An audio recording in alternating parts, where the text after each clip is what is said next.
So my girlfriend's actually literally just walking down the hill, so she doesn't know that I've even got a new van. She thinks I'm here to work on Creator Ads, a new business that I'm working on, and I've been in the UK for a month solid. So as far as she knows, I've just been working hard in London, doing lots of meetings for this new business, but actually I've sold my van. I've an entire new van. She has no idea. There are a couple of things I need to finish, but I'm just too excited to show her. Hey.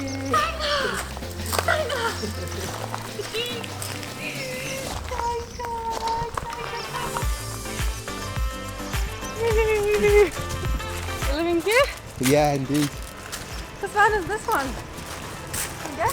My van is a new van. I wasn't in London. I was building this, so we bought a brand new van and I've kitted it out. No way. Yeah. What? A new van? What the heck? This is new! Tiger! New van! I bet you already saw it. Oh yeah, Tiger's seen it. Is it done? Yeah, it's finished. It's finished. Oh wow.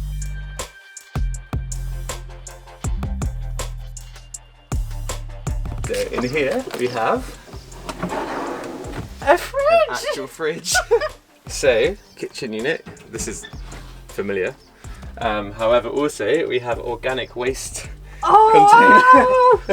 Oh, that's so awesome! and we can just basically throw that out.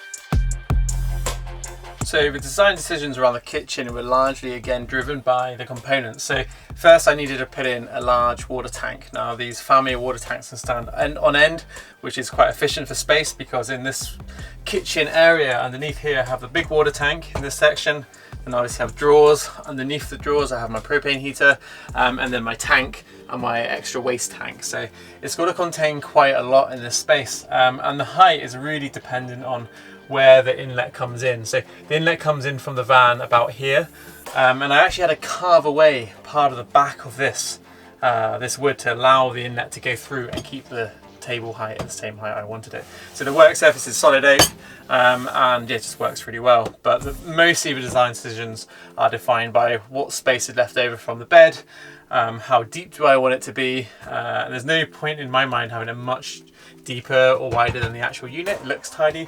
And other than that, yeah, the height of the family water tank.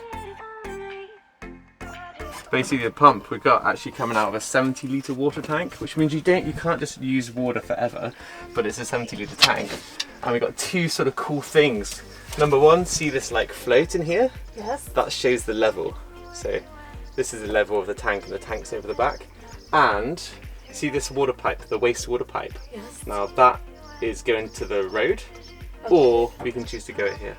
Oh, nice. So if we're in somewhere sensitive, we don't want to pour like dishwater or whatever on the road, we can do that, or we can swap it just by moving the pipe. And standard gas system. And if we shut the door, we have the lighting. Oh, that's so cool. And does that mean that I will not need to collect all the like jars from any type of mustard or so? Yeah. Wow, nice. Little space for like little crap here. Yeah, I was honestly thinking of filling that in with a piece of wood so that you can't put crap Don't worry, there. I'll fill it in. So this is the curtain. It's just basically held up by magnets. And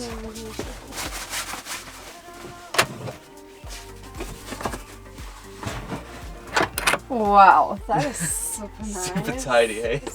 Some little hooks, which also holds the speaker perfectly. Oh, nice. Why is this? So this is just a big cupboard, but piece de resistance. Table. Yes. So we have a table, and so the bed at the moment is a super king size bed. Yes. Right? But if we remove the bed plug at the end, you have a table for four.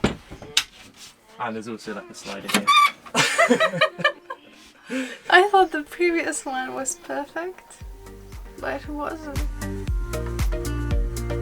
So a table was something I missed in my old van as a place to work and be productive. I do quite a lot of projects which are outside of YouTube and I just need somewhere to work. So the secondary benefit of having a table is, of course, we can lift out the bed plug and we can have 6 people sit around a table and chat and have a meal together. The reason I put the table on this rail means I can easily quickly click it away, put it back. And this I just bought on eBay and it costs about £30 or $30 or something like that. The height of the table is largely just defined by what's comfortable based on the height of my chairs, and overall very, very happy with this design. So it just clips in and all it is basically 12mm plywood.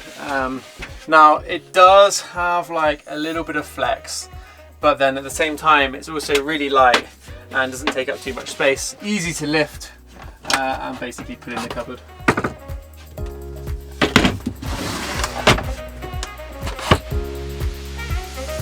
So with the idea of this bed plug is that we don't have to like change our bed or do anything with the bed, apart from if we want to use all the seated area. Basically hit the bed plug, which will have its own proper cover, and it's like a short part because it's like the end we can just leave in. It's like its own separate little cushion. We can leave that in it because we don't need to move it all the time. And then basically, and you can sit on this one when you're using the table, right? So yeah, so that means this seat is lower now because it's lower than it's the same height as the base of the bed. Use the table, and then this is like a backrest, so you can put it back of the van or like anywhere. How's that? That's really good. So I need to finish that cushion, obviously.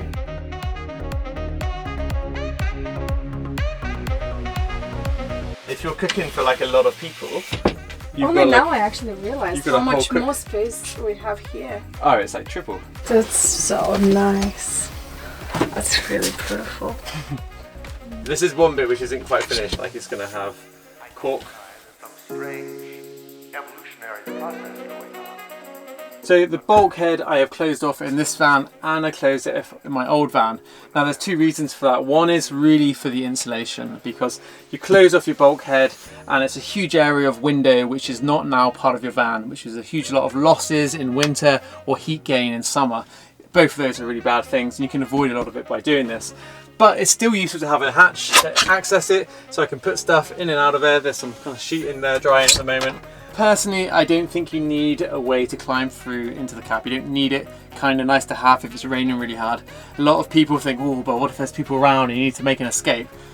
Depends where you spend a lot of time in your van. I spend almost all my time in mountains and very relaxed places. If you spend a lot of time in places where there's a lot of danger, then maybe, but overall, I think it's fine. And this is not really designed to climb through because I've never had to do it. The other thing I really love about sealing off the bulkhead is it means when you're in your van and you've got your curtain up, you can't see your steering wheel or driving chairs or whatever. You feel like you're in a little cabin, and that feel is really, really nice. It doesn't feel like you're in a van.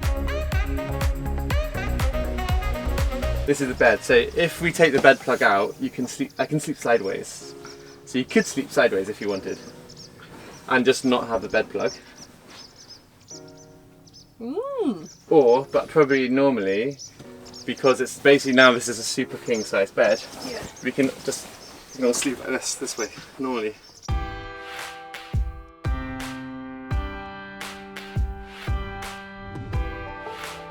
So we have the thing, the ventilation. So if we need to get extra air in or clear the van out, then this will basically do that job.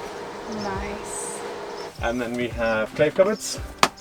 Which one is yours? Which one's mine? That's your one. So the overhead cupboards, my main design consideration was the size of them. I didn't want to have the cupboards to be too far into the sort of living and bed space so that it felt like it was claustrophobic and a bit too close. If you have too many cupboards coming in, it'll feel like your little tunnel rather than like a nice open area. And for me, the spatial feel of the van is really important because I want to be in there and I want to feel good in this space. And by having the cupboards this size, I feel that works really well. And these 2 little lights underneath it are a nice little addition and another good option for lighting. So we got the normal heater.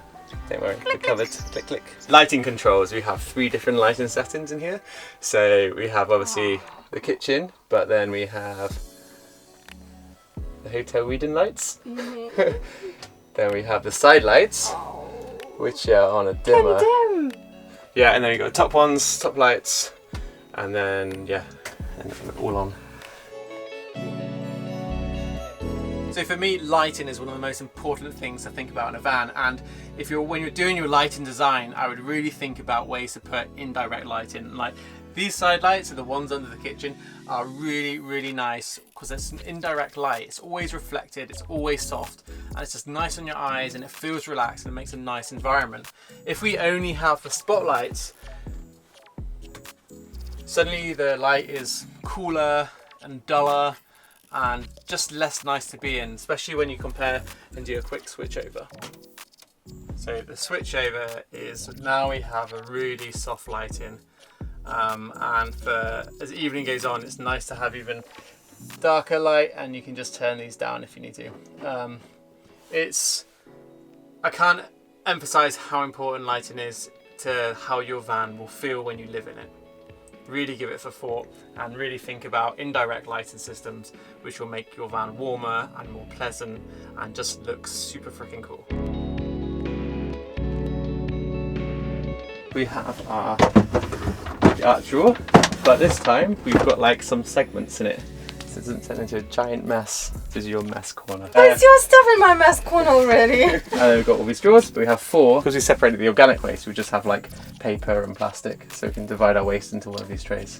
And then obviously USB. This plug's also got USB-C on it as well, and that goes to the inverter. Drawers, cutlery,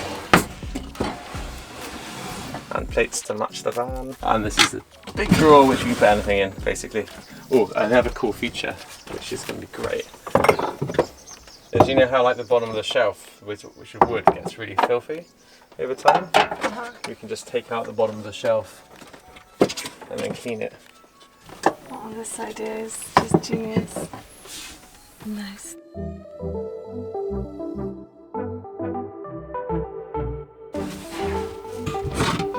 What? Another storage stuff hole. It's like minimalistic and symmetrical, but at the same time it has different and interesting shapes, which makes it, you know, that you're not stuck in the box. In a box. Yeah, exactly. Yeah. What about the hidden things? Solar batteries, are they the same as? The battery is like this huge battery. One, not 2. One massive battery. Yeah, it's in behind there. And like to get to all the electrics, you just lift out the bed plug and the thing beneath it, slide a panel. You can access. Do you want to see? Yeah. And we just basically slide this across. Yeah, and this charge controller, so it goes from the car battery into the unit and from the solar into the unit, and then it charges the battery and you take the load off the battery separately. But the cool thing is, because it's 50 amp, not like a 10 amp normal split charge product, we can probably charge that battery in 2 hours of driving instead of 10. The important thing with your electric system is to really consider what you need to run off it. So if you have a fridge or if you have a heater or whatever, and what you're running in different conditions and how much time you have solar gain for or solar light for. That will define your battery system, your solar panel rig. Obviously this is a short tour, so we can't go into all the detail, but do check the link for the ebook guide where it explains everything that you need to know.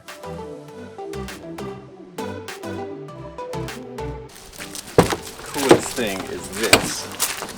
In terms of changing our van life, we now have a shower which we just connect here. That is instantly hot. That's it, it's lit.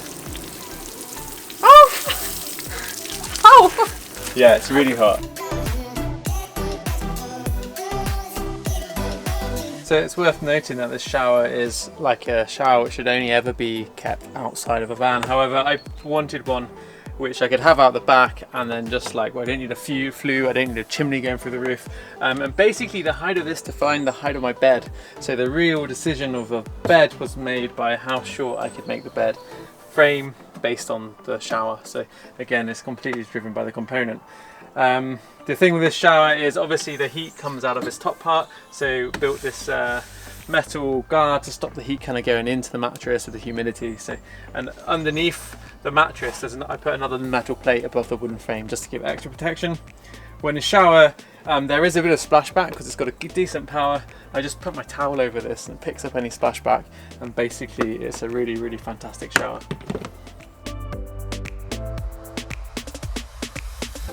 van life anymore. It's not the dead bag life anymore. Yeah, also, look how much storage space we have. Ah, little touch. Put your shower bag. I think you can probably crawl in there. That is a proper big storage And we've space. also got like the same kind of like fixing points, so we can put hammocks out the van to different places as well. And we have pictures. Yeah, Pictures. that's how good sauce is. Do you like it? I really like it. Good job. Is it better than the last one? It's next level. Me and Ezra have been trying to work this out. It's like somehow with this layout, it's a slightly wider van, but not really much bigger. But we're seating 4 people. It feels bigger. We've got a supersized king bed plus a normal double bed if you don't want it, and more storage. So I chose the Citroen Relay, which is also exactly the same as the Fiat Ducato, the Renault Master, and also in America the Dodge Ram ProMaster. They all have a deal and they make the same bodies. Sometimes they can differ in engine, but this is a great van to convert because it's quite wide and it's quite low. Other great vans are Transits and things like that, but what I really would encourage you to do, especially if you're thinking about van life for the long term or full-time van life, buy the newest thing you can get in a place where you can always get the parts for. Wow. Colors are so beautiful. And the fact that we have shower, that's wow. Yeah. And the tiles there. Ah, so beautiful, so cozy. It's hard to believe that you can make that it is possible to make a better van than the previous one, because I really love that one. But this one is like, if that one was, I don't know, 5, let's say, this one is 25.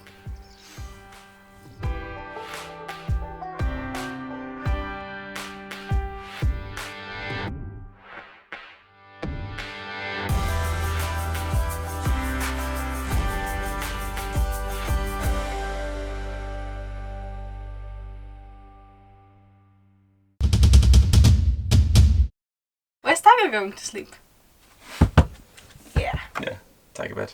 Where is Tiger? We lost her again. Tiger! I hope you enjoyed that content. If you hadn't noticed, we do have an ebook that we sell, and the link is just in the description. It contains 160 pages crammed full of practical advice, walkthrough information, electronic schematics and part lists, which will make your job a lot easier for doing a van conversion, and it will save you time and money. Also, we've created special videos for the ebook which enable you to see walkthroughs for how to do loads of things in a van conversion. So that's for water systems, for electrics, for how to do simple woodwork joints that anyone can do. I really believe that anyone, regardless of their experience, can make a half decent van conversion. Thanks for watching. We really appreciate you watching our content, and we put a lot of effort to make it interesting, informative, and find those cool projects that feature on our channel. Consider subscribing, leave a comment, and we'll see you next week.